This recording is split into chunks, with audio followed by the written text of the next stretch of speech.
ഇന്ന് നമ്മൾ കേരളത്തിലെ ഏറ്റവും ആധുനികമായ മഹീന്ദ്രയുടെ സർവീസ് സെന്ററിന് റെസ്ട്രിക്റ്റഡ് ആയിട്ടുള്ള ഏരിയയിൽ പോകാൻ പോവുകയാണ്. കേരളത്തിലെ തന്നെ ഏറ്റവും ആധുനികമായിട്ടുള്ള ഈ ഒരു സർവീസ് സെന്ററിൽ എങ്ങനെയാണ് നിങ്ങൾ വാങ്ങിച്ചിരിക്കുന്ന ഒരു മഹീന്ദ്ര വണ്ടി സർവീസിന് കൊണ്ടുപോയി കൊടുത്തു കഴിഞ്ഞാൽ പുറകിൽ നടക്കുന്ന ഓരോരോ കാര്യങ്ങളും എങ്ങനെയൊക്കെയാണ് വണ്ടി സർവീസ് ചെയ്യുന്നത് എന്നുള്ളത് ഇതുവരെയും കാണാത്ത രീതിയിൽ ഉള്ളിൽ ചെന്ന് നമ്മളെല്ലാം പുറത്തു കൊണ്ടുവരികയാണ്.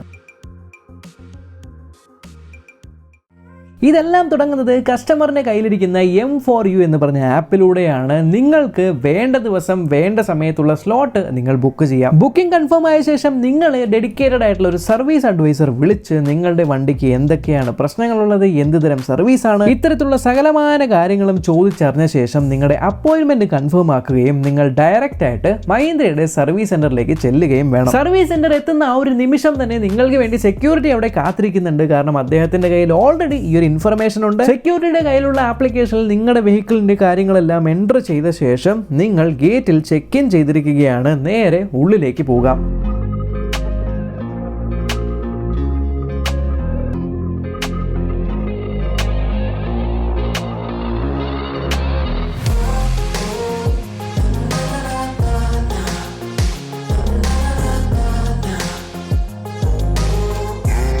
അങ്ങനെ നമ്മൾ സെക്യൂരിറ്റി ചെക്ക് കഴിഞ്ഞതാ സർവീസ് സെൻറ്ററിൻ്റെ മുന്നിൽ വന്ന് എത്തിയിരിക്കുവാണ്. ഇനി നമ്മൾ ഓൾറെഡി സർവീസ് അഡ്വൈസറുമായിട്ട് ഫോണിൽ കോൺടാക്ട് ചെയ്യായിരുന്നു. വില്യം എന്നാണ് പുള്ളിയുടെ പേര്. ഇപ്പോൾ പുള്ളിയെ നമ്മളകത്ത് പോയി കോൺടാക്ട് ചെയ്യുന്നു. അതിനുശേഷം പുള്ളിയായിരിക്കും ബാക്കി കാര്യങ്ങളെല്ലാം പറഞ്ഞു തരാനായിട്ട് പോകുന്നത്. സോ നമുക്കിനി അകത്തേക്ക് പോവാം.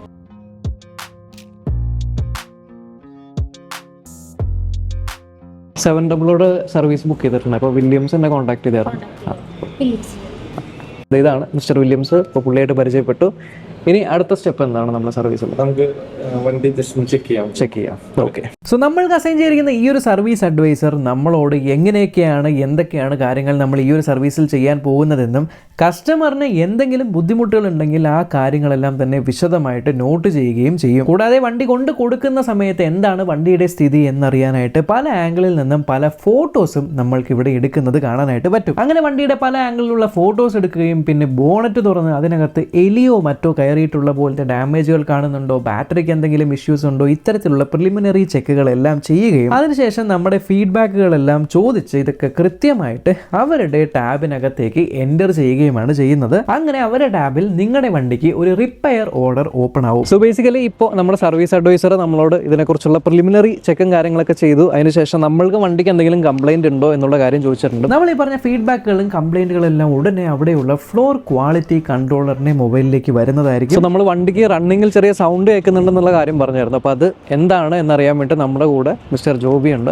അപ്പോൾ പുള്ളിയുടെ കൂടെ നമ്മൾ പ്രീ റോഡ് ടെസ്റ്റിന് വേണ്ടി പോകാൻ. പ്രീ റോഡ് ടെസ്റ്റിന്റെ പ്രധാന ഉദ്ദേശം എന്ന് പറയുന്നത് നമ്മൾ ഓൾറെഡി പറഞ്ഞിരിക്കുന്ന കംപ്ലൈൻറ്റുകൾ, അതും ഓട്ടത്തിൽ നമ്മൾക്ക് സപ്പോസ് ശബ്ദമൊക്കെ കേൾക്കുന്ന പോലെയുള്ള കംപ്ലൈൻറ്റുകൾ ഉണ്ടെങ്കിൽ അതൊക്കെ വെരിഫൈ ചെയ്യാനും മാത്രമല്ല ഈ ഒരു വണ്ടി ഓടിച്ച് നോക്കിയിട്ട് നമ്മൾ അറിയാത്ത എന്നാൽ അവർക്ക് മനസ്സിലാവുന്ന വേറെ രീതിയിലുള്ള കംപ്ലൈൻറ്റുകൾ എന്തെങ്കിലും നോട്ടീസ് ചെയ്തിട്ടുണ്ടെങ്കിൽ ഇത്തരത്തിലുള്ള കംപ്ലൈൻറ്റുകളെല്ലാം കണ്ടുപിടിക്കാനും വണ്ടിയുടെ ഓവറോൾ പെർഫോമൻസ് എങ്ങനെയുണ്ട്, സസ്പെൻഷൻ എങ്ങനെയുണ്ട്, റോഡിൽ ഓടുന്ന സമയത്ത് കംഫർട്ട് എങ്ങനെയുണ്ട്, ഇത്തരത്തിലുള്ള കാര്യങ്ങളെല്ലാമാണ് നമ്മൾ പ്രീ റോഡ് ടെസ്റ്റിലൂടെ കണ്ടുപിടിക്കുന്നത്. പ്രീ റോഡ് ടെസ്റ്റ് ചെയ്ത ശേഷം നമ്മൾ തിരിച്ചു വരുമ്പോൾ വീണ്ടും നമ്മൾ സെക്യൂരിറ്റിനെ ഒന്ന് റിപ്പോർട്ട് ചെയ്യേണ്ടതാണ്. അതിനുശേഷം ഫ്ലോർ ക്വാളിറ്റി കൺട്രോളർ നമ്മൾ ഈ പറഞ്ഞ കാര്യങ്ങളെല്ലാം കറക്റ്റ് ആണെങ്കിൽ അതിനെ വാലിഡേറ്റ് ചെയ്യുകയും അതിൽ പ്രശ്നങ്ങളില്ലാത്ത കാര്യങ്ങളെല്ലാം ഡിലീറ്റ് ചെയ്ത് കളയും. പുതിയതായിട്ട് എന്തെങ്കിലും പ്രശ്നം കണ്ടുപിടിച്ചെങ്കിൽ അതൊക്കെ ആഡ് ചെയ്യുകയും ഒക്കെ ചെയ്യും. സോ ഇപ്പോൾ നമ്മൾ പ്രീ റോഡ് ടെസ്റ്റ് കഴിഞ്ഞ് വന്നിരിക്കുകയാണ്. സോ നമ്മുടെ ഫ്ലോർ ക്വാളിറ്റി കൺട്രോളർ വണ്ടി ഓടിച്ചു നോക്കിയിട്ട് ഇപ്പോൾ ഞാൻ പറഞ്ഞ മിസ്റ്റേക്കുകളൊക്കെ അതിലുണ്ടോ, അല്ലാതെ എക്സ്ട്രാ ആയിട്ട് എന്തെങ്കിലും മിസ്റ്റേക്സ് ഉണ്ടോ, ഇതെല്ലാം അവരുടെ ആപ്പിൽ ആഡ് ചെയ്തിട്ടുണ്ട്. ഇനി നമ്മൾ തിരിച്ച് ലൗഞ്ചിലേക്ക് പോവുകയാണ്. ആ ഒരു സമയം കൊണ്ട് തന്നെ സർവീസ് അഡ്വൈസർ നമ്മൾക്ക് എന്തൊക്കെയാണ് വണ്ടിക്കുള്ള കംപ്ലൈൻറ്റ്, എത്രയൊക്കെ ആയിരിക്കും ഇതിൻ്റെ ഓൾമോസ്റ്റ് കോസ്റ്റ് എസ്റ്റിമേറ്റ് വരുന്നത്, എത്ര സമയത്തിനുള്ളിൽ ഇതൊക്കെ കംപ്ലീറ്റ് ചെയ്ത് കഴിയും എന്നുള്ള ഡീറ്റെയിൽസ് എല്ലാം നമ്മളെ അറിയിക്കുകയും നമ്മൾ അത് അപ്രൂവ് ചെയ്ത് കൊടുക്കുകയും ചെയ്യും. ഉടനെ തന്നെ നമ്മുടെ വാട്സാപ്പിൽ ഒരു ചാറ്റ് ബോട്ട് ഓപ്പൺ ആവുന്നതായിരിക്കും നമ്മുടെ ഈ ഒരു സർവീസിനെ പറ്റിയുള്ള ഡീറ്റെയിൽസ് ഉൾപ്പെടുന്നത്. ഇതിനുശേഷം നോർമലി സംഭവിക്കുന്നത് എന്താണെന്ന് വെച്ചാൽ വണ്ടി സർവീസിന് പോകുന്നു, നമ്മളിവിടെ ലൗഞ്ച് ഏരിയയിൽ വെയിറ്റ് ചെയ്യുന്നു. പക്ഷേ ഇപ്രാവശ്യം നമ്മൾ ചെയ്യാൻ പോകുന്നത് ലൗഞ്ച് ഏരിയയിൽ നിങ്ങൾ വെയിറ്റ് ചെയ്യുന്ന സമയത്ത് ആക്ച്വലി വണ്ടിയിൽ എന്താണ് സംഭവിക്കുന്നത് എന്നുള്ളത് സ്റ്റെപ്പ് ബൈ സ്റ്റെപ്പായിട്ട് നമ്മൾ കാണാനായിട്ട് പോവുകയാണ്. സോ നമ്മൾ റെസ്ട്രിക്റ്റഡ് ആയിട്ടുള്ള ഏരിയയിലേക്ക് പോവാം.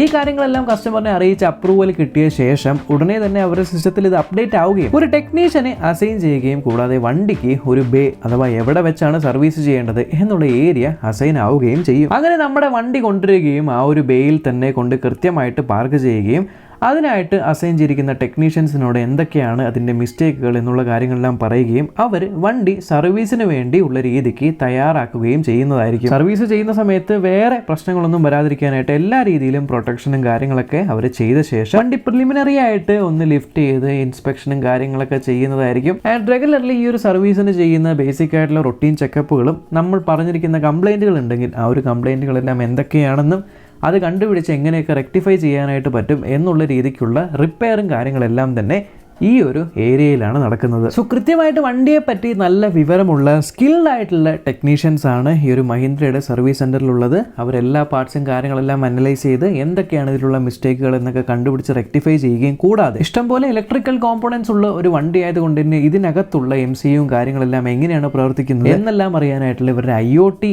എനേബിൾഡ് ആയിട്ടുള്ള പല ഡയഗ്നോസ്റ്റിക് ടൂളുകളും ഇവർക്ക് അവൈലബിൾ ആണ്. iSmart പോലെയുള്ള ടൂളുകൾ കണക്ട് ചെയ്യുകയും വണ്ടിയിലുള്ള കൃത്യമായിട്ടുള്ള കാര്യങ്ങളെല്ലാം അത് അനലൈസ് ചെയ്യുകയും ഇൻ കേസ് ഇവിടെയുള്ള ടെക്നീഷ്യൻസിനെ സോൾവ് ചെയ്യാൻ പറ്റാത്തൊരു കാര്യമാണെങ്കിൽ റിമോട്ട്ലി ഇന്റർനെറ്റിന്റെ സഹായത്തോടു കൂടി വേറെ ഒരു ഹയർ സ്കിൽഡ് ആയിട്ടുള്ള ടെക്നീഷ്യന് ഇതെല്ലാം മോണിറ്റർ ചെയ്ത് പറഞ്ഞു കൊടുത്ത് അത് റിപ്പയർ ചെയ്യാനായിട്ടും സാധിക്കും. ഈ റിപ്പയറുകളെല്ലാം ചെയ്തതോടുകൂടി നിങ്ങളുടെ കൺസേൺസ് എല്ലാം സോൾവ് ആയിട്ടുണ്ടോ എന്ന് ടെസ്റ്റ് ചെയ്യാൻ വേണ്ടി ഒരു പോസ്റ്റ് റോഡ് ടെസ്റ്റ്, അതായത് വീണ്ടും ഈ ഒരു വണ്ടി റോഡിലേക്ക് ഇറക്കി ഈ കാര്യങ്ങളെല്ലാം സോൾവ് ആയോ എന്നുള്ളത് ചെക്ക് ചെയ്യുകയുമാണ് അടുത്തത് ചെയ്യുന്നത്. അങ്ങനെ പോസ്റ്റ് റോഡ് ടെസ്റ്റ് ചെയ്ത് കൃത്യമായിട്ട് നമ്മുടെ കംപ്ലയിൻസ് എല്ലാം സോൾവ് ആയി എന്ന് അവർക്ക് ഉറപ്പ് വന്നു കഴിഞ്ഞാൽ ഈ കാര്യങ്ങളെല്ലാം റെഡിയായി എന്നുള്ള കാര്യം അവരുടെ സിസ്റ്റത്തിൽ അപ്ഡേറ്റ് ചെയ്യുകയും ശേഷം ഈ ഒരു വണ്ടി നല്ല കുളിച്ച് കുട്ടപ്പനാകാനായിട്ട് അടുത്ത വാഷിങ്ങിന്റെ സെക്ഷനിലേക്ക് വിടുകയും ചെയ്യും. അങ്ങനെ നമ്മുടെ വണ്ടി വാഷിംഗ് ഏരിയയിലേക്ക് വന്ന് സുഖമായിട്ട് സോപ്പും കാര്യങ്ങളെല്ലാം തേച്ച് കുളിച്ച് നല്ല പോലെ അതിനെ മിനുക്കിയെടുത്ത് ഒരു പുത്തൻ വണ്ടി നമ്മൾ ഷോറൂമിൽ നിന്നും എടുക്കുന്ന സമയത്ത് എങ്ങനെയാണോ ഉള്ളത് അതേ രൂപത്തിൽ അതേ ഒരു കെയറോട് കൂടി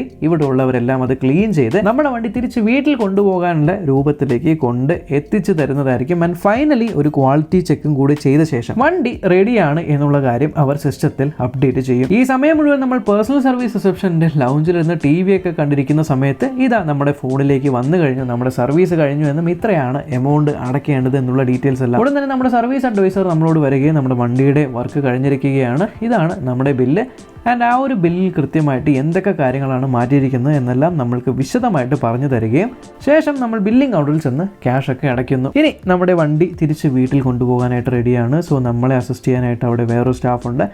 അവർ നമ്മളെ ഈ ഒരു വണ്ടി എവിടെയാണോ പാർക്ക് ചെയ്തേക്കുന്നത് അവിടേക്ക് കൊണ്ടുപോവുകയും പുറത്തേക്ക് ഇറങ്ങുമ്പോൾ ഈ ഒരു പേപ്പർ ഗേറ്റിൽ ഏൽപ്പിക്കണമെന്നും എന്തൊക്കെയാണ് ചേഞ്ച് വരുത്തിയിരിക്കുന്നത്, ഇനി എന്നാണ് കൊണ്ടുവരേണ്ടത്, ഇത്തരത്തിലുള്ള കാര്യങ്ങളെല്ലാം നമ്മളെ അറിയിച്ച ശേഷം നമ്മൾക്ക് അവിടെ നിന്ന് നമ്മുടെ വണ്ടിയുമായി പുറത്തേക്ക് പോകാവുന്നതാണ്. ആൻഡ് അഗെയിൻ പുറത്ത് പോകുന്ന സമയത്ത് വീണ്ടും സെക്യൂരിറ്റി എടുത്തൊന്ന് റിപ്പോർട്ട് ചെയ്യുകയും അവരുടെ സിസ്റ്റത്തിൽ ആ ഒരു സർവീസ് കഴിഞ്ഞതായി അപ്ഡേറ്റ് ചെയ്യുകയും ചെയ്യും. സോ ഇത്രയും കാര്യങ്ങളാണ് നമ്മുടെ വണ്ടി സർവീസിന് കൊടുത്ത ശേഷം നമ്മൾ ലൗഞ്ചിൽ ചില്ല് ചെയ്യുന്ന സമയത്ത് പുറകിൽ നടക്കുന്നത്. ഏകദേശം 90 പരം സർവീസ് സെന്റർ ആണ് കേരളത്തിൽ മഹീന്ദ്രയ്ക്കുള്ളത്. ഷോറൂമിൽ പോയാണ് നമ്മൾക്ക് പലർക്കും അനുഭവം ഉള്ളതെങ്കിലും ഇത്തരത്തിൽ സർവീസ് സെന്ററിൽ വന്ന് കൃത്യമായിട്ട് ഓരോ വണ്ടികളും എങ്ങനെയൊക്കെയാണ് സർവീസ് ചെയ്യുന്നത്, ഇതിൻ്റെ പുറകെ നടക്കുന്ന ഓരോരോ ചെറിയ ചെറിയ കാര്യങ്ങളും റിയൽ ടൈമിൽ എങ്ങനെ ഈ കാര്യങ്ങളെല്ലാം നമ്മൾക്ക് അപ്ഡേറ്റ് ആകുന്നു എന്നുള്ളത് ഓരോ വണ്ടിക്കും കൊടുക്കുന്ന ആ ഒരു കെയറും ഡെഡിക്കേറ്റഡ് ആയിട്ടുള്ള റിപ്പയറും എന്തിന് ഈ ഒരു സർവീസ് പ്രോസസ്സിന്റെ ഇടയിൽ നിങ്ങൾക്ക് എന്തെങ്കിലും ഡിസാറ്റിസ്ഫാക്ഷൻ വന്നു കഴിഞ്ഞാൽ ഉടനെ തന്നെ വാട്സാപ്പിൽ ആ ഒരു ചാറ്റ് ബോട്ടിൽ ഡിസാറ്റിസ്ഫൈഡ് ആണ് എന്ന് കൊടുത്താൽ കൃത്യം 10 മിനിറ്റിനുള്ളിൽ സർവീസ് മാനേജറിന്റെ അടുത്ത് നിന്ന് നമ്മൾക്ക് ഫോൺ വരികയും എന്താണ് നമ്മൾ ഡിസാറ്റിസ്ഫൈഡ് ആയത് എന്നുള്ള കാര്യം പറഞ്ഞറിയിക്കുകയും അത് ഉടൻ തന്നെ റിസോൾവ് ആക്കുകയും ചെയ്യുന്ന സംവിധാനം വരെ ഇവർക്കുണ്ട്.